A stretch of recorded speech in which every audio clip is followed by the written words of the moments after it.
పలానా మంత్రి మీద సీఎం సీరియస్, పలానా ఎమ్మెల్యే మీద ముఖ్యమంత్రి ఆగ్రహం, అధినేత తీవ్రంగా స్పందించారు, గట్టిగా హెచ్చరించారు. ఇట్లాంటి కథనాలు, మాటలు, ప్రచారాలు చూస్తూ ఉంటాం. కానీ సీన్లో ఎటువంటి మార్పు కనిపించదు. అవినీతి ఆరోపణలు, సెక్స్ స్కాండల్స్, ఇతర అనేక రకాల అక్రమాలకు పాల్పడుతున్న ఎమ్మెల్యేల తీరు యథావిధిగానే ఉంటుంది. మంత్రుల ధోరణిలో ఎటువంటి మార్పు ఉండదు. కానీ చంద్రబాబు హెచ్చరికలు, చంద్రబాబు సీరియస్ అయ్యారు, చంద్రబాబు ఘాటుగా స్పందించారు, ఇలాంటి ప్రకటనలు కొనసాగుతూ ఉంటాయి. దేనికి సంకేతం ఇది? ముఖ్యమంత్రి నిజంగానే హెచ్చరిస్తే, ముఖ్యమంత్రి నిజంగానే ఆయా నాయకుల్ని కంట్రోల్ చేసే ప్రయత్నం చేస్తే, మరి నాయకులు ఎందుకు కంట్రోల్ కావట్లేదు? రోజుకొక రకమైనటువంటి ఉదంతం. నిన్న కాక మొన్న మంత్రి అచ్చెన్నాయుడు ఓఎస్డి వేధించడంతో నేరుగా ఒక జీఎం స్థాయి అధికారే సెలవు పెట్టి వెళ్ళిపోవాల్సి వచ్చింది. వ్యవసాయ పరికరాల కొనుగోళ్ల విషయంలో మీడియేటర్గా ఉంటూ మంత్రికి భారీగా ముడుపులు సంపాదించే ప్రయత్నం చేయాలి అంటూ అధికారి మీద ఒత్తిడి రావడంతోనే ఆయన సెలవు పెట్టి వెళ్ళిపోయారు అంటూ ఈనాడు పత్రికలో కథనం వచ్చింది. మరి ముఖ్యమంత్రి అచ్చెన్నాయుడిని ఏమైనా చేయగలిగారా? ఏమైనా చేశారా? అవినీతి అక్రమ భాగోతం బయట పడిన తర్వాత నియంత్రించే ప్రయత్నం జరిగిందా? మరి ఎందుకని పత్రికల్లో కథనాలు రాసుకుని ముఖ్యమంత్రి కంట్రోల్ చేసే ప్రయత్నం చేశారు అన్నట్టుగా చెప్పే వరకు పరిమితమవుతున్నారు? తాజాగా హోంశాఖ మంత్రి వంగలపూడి అనిత ఉదంతం వెల్లడైంది. ఆమె కూడా పెరోల్ కోసం శ్రీకాంత్ ఫ్యామిలీ నుంచి 2 కోట్ల రూపాయల వరకు తీసుకున్నారు అనే ఆరోపణలు వినిపిస్తున్నాయి. మరి వంగలపూడి అనితని నియంత్రించే ప్రయత్నం చేస్తున్నారా?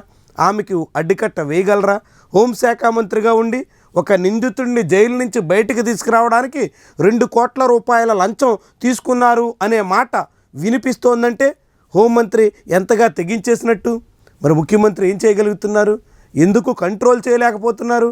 ఇలా మంత్రులు ఒకరి తర్వాత ఒకరన్నట్టుగా సాగుతుంటే ఎక్కడ అడ్డుకట్టపడుతున్న దాఖలాలు ఎందుకు లేవు?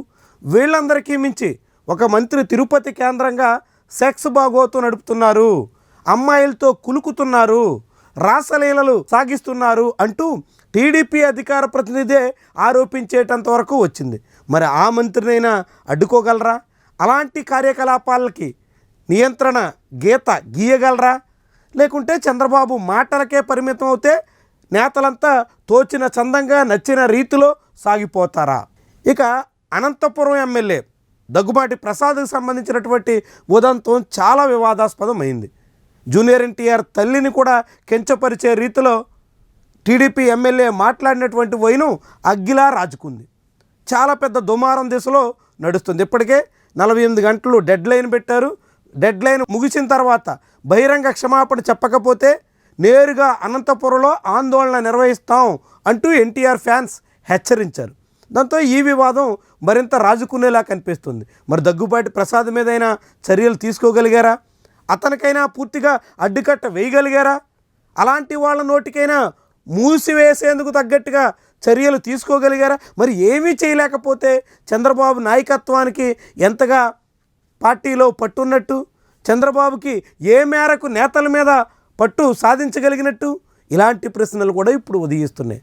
2 రకాలు జరుగుండాలి. ఒకటి, చంద్రబాబు మాట వరకు మీడియాలో ఏదో ఒక ప్రచారం చేసుకుంటూ ఉంటారు, వాళ్ళని అడ్డుకుంటాం, వీళ్ళు ఆపేస్తాం, వాళ్ళని ఆగ్రహించాం, వీళ్ళ మీద కన్నెర్ర చేసాం, ఇలాంటి మాటలు చెప్పుకుంటూ ఉంటారు. కిందని నాయకులు ఏదైనా చెయ్యొచ్చు అనే ఒక అండర్స్టాండింగ్ చంద్రబాబుకి టీడీపీ నాయకులకి మధ్య వచ్చి ఉండాలి. లేదంటే తెలుగుదేశం పార్టీలో నాయకులు ఎవరు చంద్రబాబుని ఖాతరు చేయనటువంటి స్థితి అయినా వచ్చేసి ఉండాలి. ఈ రెంట్లో ఏది? చంద్రబాబుని టీడీపీ నాయకులు లెక్క చేయడం లేదా? లేకుంటే చంద్రబాబు పైకి ఏదో చెప్పుకుంటారు కానీ లోపల అంతర్గతంగా ఒప్పందం ప్రకారంగా అందరూ కలిసే ఉమ్మడిగా ఇలాంటి కార్యకలాపాలు చక్కబెట్టేస్తుంటారా? ఈ రెంట్లో ఏది నిజం అన్నది టీడీపీ నాయకత్వానికే తెలియాలి. కానీ జనాల్ని మాత్రం ఈ రీతిలో బయటకు ఒక్క మాట చెప్పి అంతర్గతంగా జరగాల్సినటువంటి కార్యకలాపాలన్నీ చేసుకుంటూ పోతాం అనేటువంటి పందాకి వస్తే మాత్రం సామాన్యులు దీన్ని సహించరు అన్నది టీడీపీ నాయకత్వం గుర్తించాలి. ముఖ్యంగా చంద్రబాబు నాయుడు ఈ పరిస్థితిని అర్థం చేసుకోవాలి. తన మంత్రుల్ని, ఎమ్మెల్యేలని, ఇతరుల్ని ఎవ్వరినీ కట్టడి చేయకుండా యథేచ్ఛగా లిక్కర్ మాఫియా నుంచి ఇసుక దందా వరకు, సెక్స్ స్కాండల్స్ నుంచి చివరికి అన్నింటా అవినీతి అక్రమాల వరకు నడిచిపోతున్నటువంటి సందర్భంలో నియంత్రణ లేనటువంటి పార్టీ నిలబడదు. నియంత్రణ లేకుంటే ఏ నాయకత్వం కూడా ఎక్కువ కాలం మనుగడ సాగించలేదు అన్నది చంద్రబాబు కూడా అర్థం కావాలి. ఏదో జనాలకి మీడియా సహాయంతో నచ్చజెబుతాం, జనాన్ని మీడియా ఉపయోగించుకుని పక్కదారి పట్టించేద్దాం అనుకుంటే అది ఎల్లకాలం సాగదు. గతంలో చాలా సందర్భాల్లో చంద్రబాబు అలాంటి ప్రయత్నం చేసి భంగపడ్డారు. అయినా ఇప్పటికీ ఆ ప్రయత్నాన్నే కొనసాగిస్తుంటే భవిష్యత్తులో ఎదురు దెబ్బలు తప్పవు అన్నది టీడీపీ నాయకత్వం గుర్తెరగాలి. లేదంటే మాత్రం ఇప్పుడిప్పుడే ఒక్కొక్కటిగా వెలుగులోకి వస్తున్నటువంటి అవినీతి అక్రమ రంకు రాసలీలల బాగోతాలు తెలుగుదేశం పార్టీ మెడ మీద కత్తిలా వేలాడే ప్రమాదం ఉంటుందన్నది టీడీపీ నాయకత్వం తెలుసుకోవలసిన బాధ్యత ఉంటుంది.